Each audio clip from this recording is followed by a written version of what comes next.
come and cast your line at me.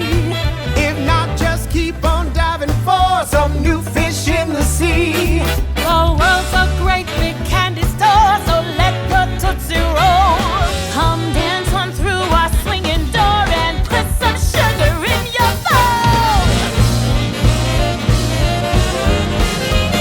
So ladies, Hades is the spot to be where angels sure are not. Some like it hot and hot is what I got for you. So call me savage, call me wild, but honey, please don't call me mild. Some like it hot and hot is what I got for you. Hi everyone, I'm Ruthie Fierberg, an arts journalist and creator of the podcast Why We Theater, and I am so excited to be talking to a sound designer extraordinaire, Mr. Brian Ronan. Brian, thank you so much for being here with us. Privileged to be here, thank you. As I was telling you, I am on a campaign to make sure everyone understands what sound design is, because when it's bad, you notice it.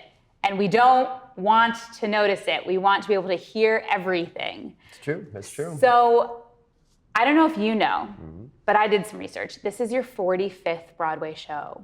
Yeah, it seems about right. Sounds right. Yeah. So you've got a little experience with this. As a designer, and probably a dozen before that as a mixer. Yeah. Sound mixer. So at what point in the life cycle of this show did you join? Because so much of it is dependent on what's being created. Oh, well, we've had meetings pre-pandemic and that sort of thing, and got things going, but then of course the world stopped.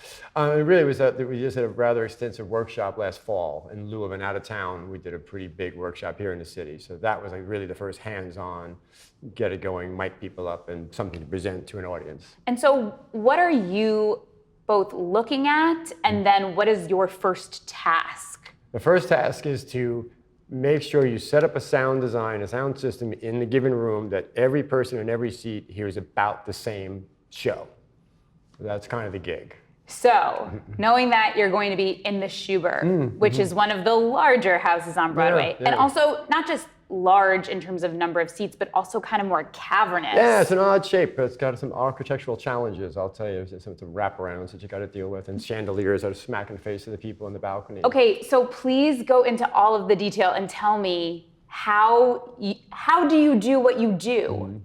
What is it that how do you make it sound the same when really, if things were natural, it would sound entirely different in every spot in the theater? And in the original days when the Schubert was first up, I'm sure that I've heard old timers talk about that, how they, if they get cheap seats in the balcony, if they liked it, they come and spend the money and go down so they could hear the show down in the orchestra level. But what I do is, as I did last May, I guess, when I came in here, was kind of go in, measure the place. It's kind of technical. Just measure. Technical is good, I measure find. the room. I do a scan of the room, and I measure it, and I plot it out, and then I use a software program that allows me to kind of predict what the speakers are going to do in a room. And I plot them around. I see where there's some shaded areas, and I'll have to fill something in over there. As in primary things that cover 60% of the audience, and all the fills that go on within that. Again, the whole purpose is to make sure when I bring up a microphone, it reaches every spot in equal energy. So when you say you're setting like a base, it's kind of like, to put it in visual terms, like your base coat on a canvas, that everything will have the same, and then you fill in detail where you need to. Yeah, and literally the software that I use uses a color, and I want everybody like a happy, rosy yellow. That's if every seat has about that, and that'll tell me That's a good warm sound. It's a good warm place to start, yeah. So interesting. You've designed so many different kinds of shows, solo plays, rock musicals like American Idiot, Spring Awakening, classic musical theater like Book of Mormon with Casey Nicholaw. Does the style and the genre of the music and of the show affect your design and what you're doing? Yeah, absolutely. Like something like, I remember a good example is the revival of Cabaret that we did in '98, and Sam Mendes said to me, you know what, we're in this, we want to be realistic, we want to be in this room, we want to be there in Berlin. It can't sound too good, and which is an odd thing for a director to say, but I got what he meant. I made sure everybody could hear everything, but we didn't spend $1 gajillion on the microphones. We didn't, that we used. We kind of I allowed the budget to kind of lead the way on that. And so we got it done, and we got it and represented that era and that place. And we could have gone really hi-fi and all that, but we chose not to because it would have been false to the piece.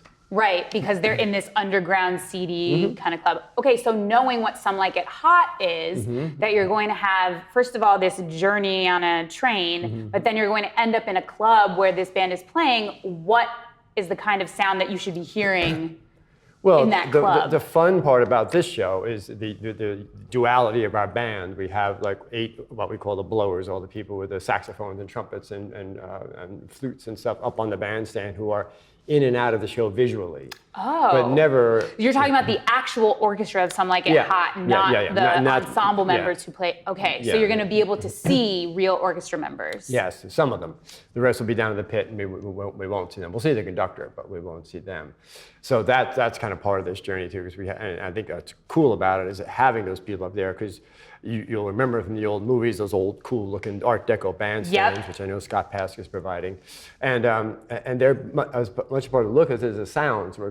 That's gonna come at you at the audience, kind of in a brassy, kind of real way, as it would in a club, one of the clubs that we'll be going to. And I'm happy to let that happen. So my job is to make sure the rest of the band, with the percussionists, the drummers, the keyboards, and the string players, blend into that without drawing attention to the fact that they're in the pit. So. And how does that work mechanically so that the orchestra still sounds unified to the audience, right? Like we don't want it to sound like you have 2 separate bands.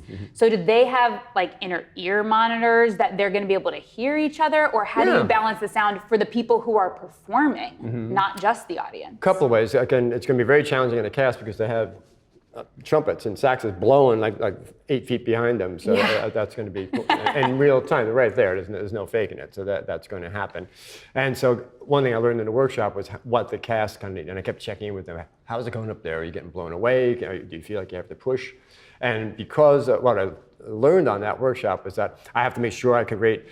I often have to design this side of proscenium and this side of the proscenium show.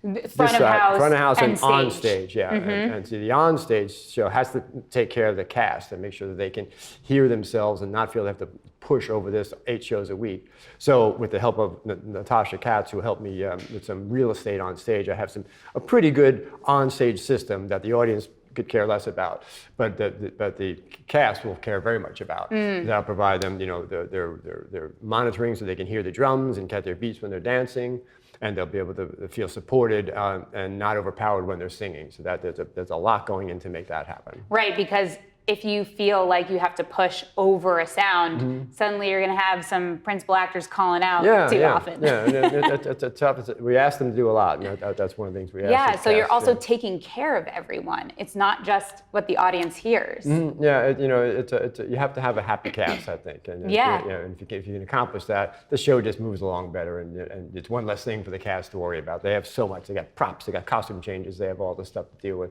If I can take that element away from them, I've done this side of proscenium part of my job. Right. We were talking with Marc Shaiman and Scott Whitman in our music panel, which if you haven't seen it, go back and watch that. It's excellent. That you have these really big brassy numbers. You're going to have dance breaks, Casey Nicholaw dance breaks. Everyone loves one of those. But we also have torch songs and ballads and smaller things. So are you going song by song to create kind of a soundscape? Yeah, I mean, I designed a system that, from the technical standpoint, covers all the things I needed to do. Cover the house, equal sound, great. Now, like a lighting board, now that that's in place, you do things like there'll be like probably a different kind of a reverb on the torch songs, and I'm sure the light. I always try to match what the lighting is doing. Whatever's going on light-wise, I want it to sonically feel like it looks. So we'll kind of like fascinating. That'll happen with the types of what kind of instruments are featured and how we treat the voices. And use of reverb is a really good trick with lighting, and that's to match lighting. So that's kind of the approach I'll take song by song. Okay, so can you give me an example, because this has just blown my mind, of working with lighting designer Natasha Katz. Is there a moment in the show that you guys have created so far that Mark and Scott have, I don't know, give me the instrument or the sound? Natasha has said, we're going to do this color and it's going to look this way, and you've said, great, the sound is going to do this. No. No, that sounds really cool, but no, that didn't happen. But I've done a lot of shows with Natasha and people, and a lot of good lighting designers, and I know that's on their minds when we get there. I'll probably go over and have a casual chat over the tech table and see unless there's something that has to be triggered, if there's something mechanically that has to be coordinated. We hadn't planned that out, but we all kind of know what we're kind of going for. I was gonna say you have a shorthand. Yeah. Within the but I'll definitely come scene. over and say hi and at the table and say, so what's going on here? What are you thinking? And I'll try to match that as well as we're really hearing the music in real time and kind of try to bring that in. I don't think I don't have the foresight to kind of hear it ahead of time too much. I kind of more of a reactive designer. Okay, so it's much more organic than calculated in that way. I think unless it's something plot-driven, scripted, that there's a definite reason to make something happen. Other than that, it's just going to kind of react to those first passes in tech. That makes perfect sense. As I was saying when we began, I want people to understand sound design as a discipline better. Can you give an example of, I don't know, a sound cue or a sound, I don't want to say effect because I'm not talking about like the phone ringing, but something an aspect of sound that isn't just Sugar walks off stage, so her mic goes off. Sugar walks on stage, her mic goes on. That people can understand what you're really controlling. Well, what I'm controlling is the sonic reaction to the script and the story. I mean, it doesn't. I don't come in with any preconceived notions of how it's going to be. I read the script, and that tells me. In this show, we have to create some things with these lobby sounds. We have to go to the Hotel Coronado. We have to go to a Mexican bistro, and these places sound different. The rooms sound different. Again, none of this should be detected by the audience. As I was saying a little earlier, that a good sound design is unnoticed, it's a sad goal in my life to be unnoticed, but it's okay. I accept it. That's the way it is. But that's the same thing as we approach this show: is create these environments that match what's going on visually, sonically for the audience, and make them unaware of it. And that's the idea. So there's these different areas. We have some train stations. We'll be placing people in the train station, on a train and outside of it. Right, and as you're saying it, I'm thinking, okay, if I'm in a train station, there's a little bit more of an echo, or like there's you can feel like the space has expanded, even though obviously the Shubert Theater and the stage is what it is. That space is not expanding, so you're able to create that through sound. Yeah, we'll be recreating the Union Station in Chicago when they're getting ready to go. So, and again, it should sound like it should in that time period as well. It should have it'd be a mistake to kind of have two electronic sounds. You wouldn't hear a cell phone going off in the atmosphere, but you hear a lot of feet, a lot of people talking, some probably distorted PA announcements being made. That sort of thing. It's absolutely incredible to me how many different pieces go to create the who, what, where of this show, of any show. And I just want to thank you so much for letting us into your process to better understand it. Hopefully we don't notice any of it, apparently. That's it. Yeah. If you notice it, let me know. call Brian, but don't call Brian.